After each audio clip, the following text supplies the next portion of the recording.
à tous, on va faire une petite vidéo sur ChatGPT. Aujourd'hui évidemment, l'objectif c'est de vous montrer comment est-ce que vous pouvez supercharger vos actions sur Google Ads à travers ce fantastique outil, évidemment qui fait la une du web depuis quelques semaines maintenant. Avant de vous montrer quelques hacks, je vais vous donner peut-être déjà mon avis sur la question.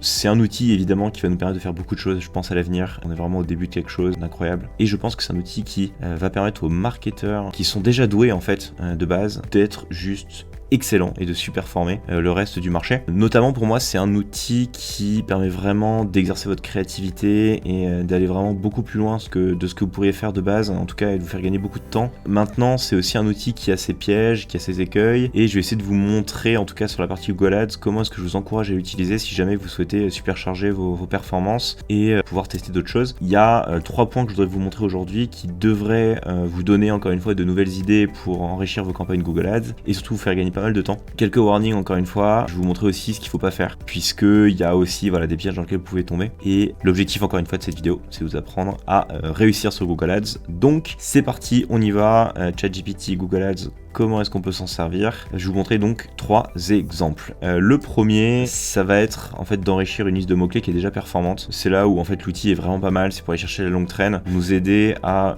enrichir une première liste de mots-clés. Je vous déconseille par exemple, là on va se mettre dans un exemple où on va faire la promotion de formation pour la comptabilité. Par exemple, si vous lui demandez trouve-moi les 10 meilleurs mots-clés que je devrais acheter sur Google Ads pour faire la promotion d'une formation comptabilité. Hop. Généralement quand vous faites des prompts ultra basiques et que vous lui donnez pas d'infos, il va lui aussi nous fournir des réponses qui sont assez bas de gamme et de faible qualité. Donc là évidemment il nous donne une première liste de mots-clés qui est ultra large, qui est pas forcément ce sur quoi on souhaite s'appuyer. En revanche, si vous prenez vos campagnes sur lesquelles vous avez déjà d'historique, donc là on va se mettre sur une formation qui diffuse plutôt bien. Donc là on a une liste de mots-clés qui performe plutôt bien, notamment sur des structures de SCAG pour ceux qui sont assez familiers avec ça. Donc là ce qui est pas mal en fait, ça va être de donner ce type de mots-clés à notre cher chat GPT et là il va en fait aller extrapoler ces données pour venir nous donner de nouvelles idées de mots-clés qu'on peut intégrer à nos campagnes. Alors hop, donc vous les récupérez, voici les 10 meilleurs mots-clés sur Google Ads, trouve-moi 10 mots-clés que je devrais ajouter à partir de cette liste. Et là on va voir que généralement il va être beaucoup plus à même à nous trouver des mots-clés plus sympas. Donc là c'est pas ouf pour le coup. Donc c'est là aussi il faut faire attention et avoir du jugement. C'est-à-dire que il reste quand même sur des choses assez faibles, il n'y a pas trop d'intentionniste. Donc probablement que la liste qu'on lui a donnée n'était pas assez bonne. C'est là où en fait il y a quand même un travail à faire. Ce qui peut être pas mal, c'est d'aller dans les termes de recherche et venir lui donner les meilleurs mots-clés en fait en termes de recherche. Si jamais vous avez obtenu des listes qui sont pas hyper complètes par rapport à vos meilleurs mots-clés en achat, vous lui donnez carrément l'intention de recherche. Et c'est là où généralement il peut arriver à trouver des pépites. Alors il y aura toujours du déchet. Donc là, hop, si on fait un rapide trier du plus grand au plus petit au niveau des conversions, donc c'est la colonne J. Hop. Donc là on va prendre les mots-clés. Alors il y a carrément des mots-clés qui ont pris quasiment tout le marché, mais qui ont fait au moins 2 conversions par exemple. Hop. Et on va lui passer ça et on va voir un petit peu ce qui nous sort là pour le coup. Alors il sort toujours les mêmes, hein. Il a l'air de vouloir nous orienter vers la comptabilité en ligne. Donc si vous n'avez pas ces mots clés là, typiquement ça peut être intéressant. Là on voit qu'effectivement on parle pas du tout de comptabilité en ligne, donc il a l'air de vouloir nous dire d'aller sur la comptabilité en ligne, donc c'est intéressant. Comptabilité pour les entreprises, c'est vrai qu'on n'en parle pas trop, on n'est pas trop allé sur ces mots clés. Donc voilà, il va nous donner des idées. Après voilà, comptabilité pour débutants aussi, pourquoi pas. L'idée c'est pas de récupérer sa liste en entier, hein, mais pourquoi pas. Après ça va plus être par rapport à votre connaissance du marché, de dire c'est vrai que j'avais pas pensé, tiens, comptabilité en ligne, ça correspond à peu près à ce que je propose. Comptabilité pour les débutants, comptabilité pour reconversion, pourquoi pas. Voilà, bon, là je m'attendais un tout petit peu à mieux, donc il y a peut-être 2-3 bonnes idées, mais encore une fois, ce que je vous dis, c'est qu'à partir du moment où vous avez une bonne connaissance de votre marché, que vous savez quoi marketer, vous allez pouvoir faire le tri dans les informations que ChatGPT va vous donner et surtout enlever ce qui n'a pas de sens par rapport à ce qui est vraiment intéressant. Alors que si vous n'avez aucun recul, généralement, vous allez dire tiens cool, je mets ces 10 mots-clés là et typiquement vous allez peut-être avoir des problèmes. Donc vraiment essayez de vous appuyer sur vos connaissances du marché pour enrichir la recherche et les questions au niveau de ChatGPT et surtout déduire en fait de ce qui est vraiment cohérent de ce qui ne l'est pas. Alors inversement, c'est là où il est bon, surtout c'est sur les mots-clés à exclure. Ça pour le coup, je trouve ça excellent. Que par exemple vous avez donné une liste de mots-clés sur lesquels vous avez déjà exclu pas mal de mots-clés négatifs. Hop, donc là vous pouvez lui en donner un paquet. Alors ça dépend ce que vous avez mis. On va lui donner 80. On va voir s'il arrive à traiter ça, ce qui serait pas mal. Voici 80 mots-clés négatifs que j'ai exclus de ma campagne formation comptabilité. Trouve-moi 50 autres mots-clés que je devrais aussi exclure à partir de cette liste. Hop.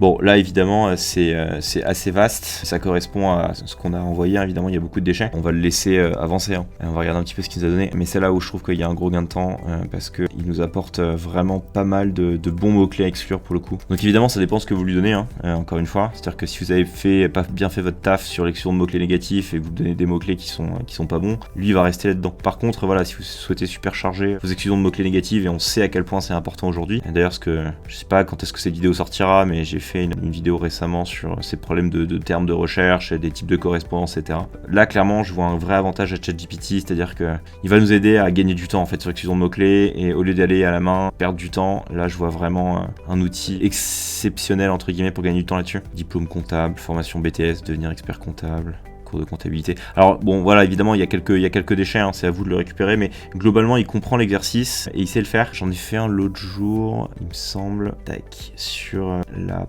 pompe à chaleur, il me semble. Ouais, c'est ça. Je lui ai donné pas mal de mots-clés à exclure sur la PAC et il m'a fait des listes qui étaient vraiment bien.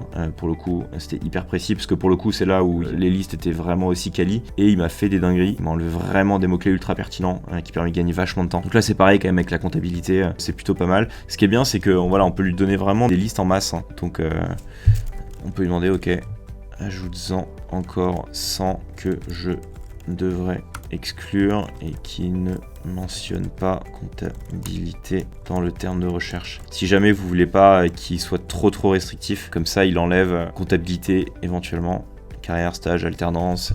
Évidemment, voilà, là il va faire tous les types, on est sur une petite formation simple par exemple. Enfin, si vous êtes sur une formation simple en comptabilité, il a compris par rapport à votre liste de mots-clés qu'il fallait virer tous les mecs qui voulaient avoir vraiment des apprentissages longs, des BTS, des masters, probablement des étudiants. Voilà, il va enlever tous les gros centres, CFA, le CNED, la SAM, apprenti, élève, étudiant, scolarité. Voilà, et là c'est excellent. Donc encore une fois, voilà, ça dépend vraiment des questions que vous allez lui poser. D'où encore une fois ce que je disais en intro, c'est la créativité. Qu'est-ce qu'on a envie de poser à ChatGPT pour obtenir vraiment une réponse précise? Donc faut pas hésiter à le challenger. Je vais vous montrer après d'autres exemples de prompts que je lui ai donné aussi sur Google Ads pour lui montrer à quel point il faut parfois le forcer à répondre de manière précise pour obtenir vraiment quelque chose d'intéressant. Bon là il va chercher loin, école électronique, pourquoi pas, bon il y a très peu de chances que quand vous achetez formation comptable vous retrouviez à enchères sur des écoles de chimie, mais bon vu que les types de correspondance sont de plus en plus larges au niveau de Google et qu'ils font exprès d'aller chercher la longue traîne ou des mots-clés connexes, clairement en faisant ce travail même d'exclusion un peu large, on gagne vachement de temps. Donc là il faut voir aussi le temps gagné. Alors là il m'a mis de la comptabilité, de comptabilité. Donc là il s'est planté. Comptabilité.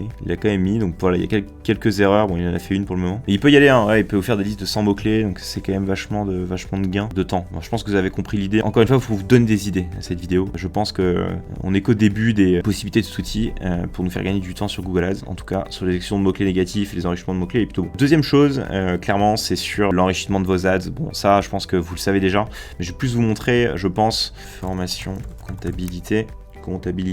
Il va souvent rester encore une fois très large. Donc là, il reste toujours sur ces histoires de comptabilité en ligne, il nous fatigue. Et puis là, bon, on peut pas dire que ce soit très marketé. Donc ce qui est intéressant généralement, c'est que moi je vous encourage à faire vos headlines à vous de base. Et une fois que vous commencez à avoir de la data, ça va être de venir récupérer, en fait, si vous allez sur vos annonces, récupérer celles qui fonctionnent le mieux. Donc là, vous affichez les éléments, tac, vous regardez quelles sont les performances qui sont bonnes ou excellentes. Donc là, il y a beaucoup de mots-clés dynamiques. Donc là, vous allez mettre par exemple vos meilleures headlines, hop, vous en prenez 5 ou 6. Hop. Même je vous encouragerais à en prendre 10. Alors c'est là où l'intérêt du test est plutôt sympa. Apprentissage, bonne, comptabilité, gestion administrative. Si vous n'avez pas forcément de data, ce que j'encourage aussi, c'est aller regarder ce que font les concurrents. Donc là vous tapez formation comptabilité, vous allez voir ce que les concurrents sortent, ce qui est plutôt pas mal. Alors après ça dépend évidemment de si ça correspond à ce que vous proposez, hein. Évidemment l'idée c'est pas de faire du contenu mensonger, c'est plus de donner déjà ce qui fonctionne à l'algo pour qu'il aille nous apporter des nouvelles idées à tester.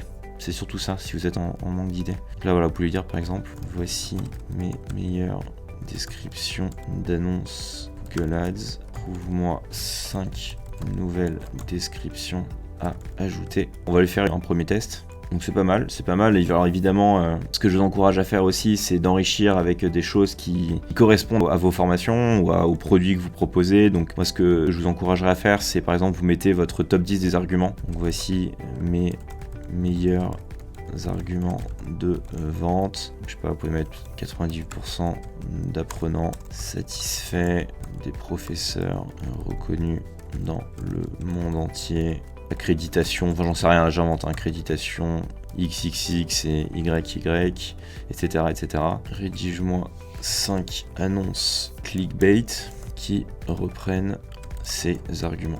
Donc c'est pas mal. Voilà, encore une fois, il faut lui donner du contexte, et puis là il nous donne des choses assez sympas. Pareil, en fait, si vous connaissez à peu près les principes marketing de base pour convertir votre audience, notamment les 5, c'est les 6 de Cialdini. Par exemple, vous pouvez lui demander, à partir de ces arguments, crée-moi une description de 90 caractères contenant un sentiment d'urgence. Donc urgence, c'est un des 6 principes. Donc là, encore une fois, ça vous permet d'avoir ok, inscrivez-vous maintenant. Donc là, il manque l'urgence. On recommence. On peut avoir des vraies discussions avec lui. Hein. Voilà, bon là, il a sorti place limitée. Donc là, il nous donne une première idée, pas mal. Donc là, c'est plus la rareté pour le coup. Principe de rareté. On peut lui demander ensuite, rédige-moi une description. Donc, on va reprendre le truc ici. Contenant un principe par exemple d'autorité. Je pense à RAM parce qu'il y a beaucoup de personnes qui sont sur ChatGPT. Mais l'idée, encore une fois, c'est vraiment d'utiliser vos connaissances marketing sur un marché précis pour pouvoir enrichir vos annonces, trouver des nouvelles idées de créa, etc. Ça y est, ici, mais ça fait pas 90 caractères. Hein. Donc là, on peut lui demander encore une fois, recommence, car cela ne fait pas 90 caractères. Faut pas hésiter à le challenger jusqu'à ce qu'il y arrive. Bon là c'est pas ouf, c'est pas mal ça en termes d'accroche, donc encore une fois il faut le faire tester. C'est rarement sur les premières questions qu'il va trouver des bons angles. Bon là évidemment l'idée encore une fois c'est de vous donner pas mal de clés, on va pas passer notre temps à trouver les bons arguments, mais voilà c'est plus pour vous montrer le type de prompt que vous pouvez lui donner. Et la dernière chose, alors ça je l'ai fait en amont, c'est aussi sur les stats. Alors il est très mauvais encore mathématicien pour le moment, mais c'est plus quand même pour vous faire gagner du temps. Par exemple si vous êtes sur des gros annonceurs, vous avez vraiment besoin d'avoir une grosse granularité sur les enchères. Je lui ai donné par exemple des coûts d'acquisition là, heure par heure. Et je lui ai demandé, par rapport à ces coûts d'acquisition, trouve-moi l'ajustement d'enchère optimal pour être sous 15 €. Alors au début, il bégaye parce qu'il nous dit il est important, que ces données ne fassent partie, de prendre en compte que en fait il n'y a pas que l'enchère, qu'il y a aussi le niveau de qualité, etc. Bon, pourquoi pas. Ensuite, il m'a redonné les enchères, en fait, d'augmenter ou juste de réduire par rapport aux heures. Et là, je lui ai demandé vraiment pour chaque heure. Il l'a toujours pas fait. Je lui ai redemandé, ok, mais oublie les autres facteurs. Les autres factions, je pense qu'il a compris. Et donne-moi ce fameux ajustement heure par heure, comme si il y avait que les enchères qui comptaient. Et il a fini par me le donner. Donc là, il m'a donné par rapport au panier de données que je lui ai donné. Je lui ai dit, ok, comment je dois ajuster mes enchères heure par heure pour être un coût d'acquisition sous 15 € par rapport au jeu de données, et il me les donne. Donc là, pareil, c'est un gain de temps plutôt que de les calculer à la main. Hop, je fais 3-4 prompts et j'arrive à obtenir mon ajustement d'enchères. Et après, j'ai plus qu'à les rentrer dans Google Ads si jamais je fais de l'enchère heure par heure. Alors c'est très spécifique, mais vous pouvez le faire par placement géographique, vous pouvez le faire par jour, vous pouvez le faire par mots-clés si vous êtes sur du CPC manuel, etc. En fait, il faut comprendre, c'est que il faut challenger un peu, mais si vous lui donnez un jeu de données, il peut arriver à vous sortir des ajustements d'enchères plutôt sympas, qui permettent de gagner du temps. Alors, j'ai pas trouvé d'autres utilisations pour le moment sur les ajustements d'enchères, parce qu'encore une fois, il est mauvais mathématicien, donc on peut pas aller encore très loin, mais je pense que GPT-4 sera à la hauteur là-dessus. Mais voilà les 3 types d'utilisation pour le moment que je vois sur ChatGPT pour enrichir vos campagnes Google Ads. Lui donner des listes de mots-clés inclusives ou exclusives de manière à ce qu'il les enrichisse, lui donner des headlines qui marchent bien et pareil qui les enrichissent ou qui vous donnent des nouvelles idées, et gagner du temps sur l'ajustement d'enchères. Voilà, il y a sûrement d'autres idées, je suis curieux d'ailleurs de savoir ce que vous l'utilisez, si vous l'utilisez. En tout cas, je vois des beaux potentiels, mais encore une fois, pour moi la finalité de l'histoire, c'est qu'il faut pas partir de zéro avec ChatGPT, il faut lui donner le plus de contexte possible, le plus d'armes possible, et c'est là où il est vraiment excellent. Donc voilà, si vous êtes déjà un annonceur qui a des belles performances, je vous recommanderais de le tester, en tout cas pour avoir de nouvelles idées, encore une fois sur les mots-clés, gagner du temps sur l'exclusion négative, les ads, etc. Si vous partez de zéro, faites-le vous-même. Regardez mes vidéos évidemment sur comment créer une campagne Google Ads de A à Z. Et à partir du moment où vous avez des premiers résultats, utiliser ChatGPT me semble ultra cohérent. Voilà pour cette vidéo, j'espère qu'elle vous a plu. Comme d'hab, commentez, likez, partagez cette dernière. C'est parti pour bon développement de la chaîne de Market School, je vous en remercie. Et quant à moi, je vous souhaite une bonne utilisation de ChatGPT et je vous dis à très vite pour une nouvelle vidéo. Ciao!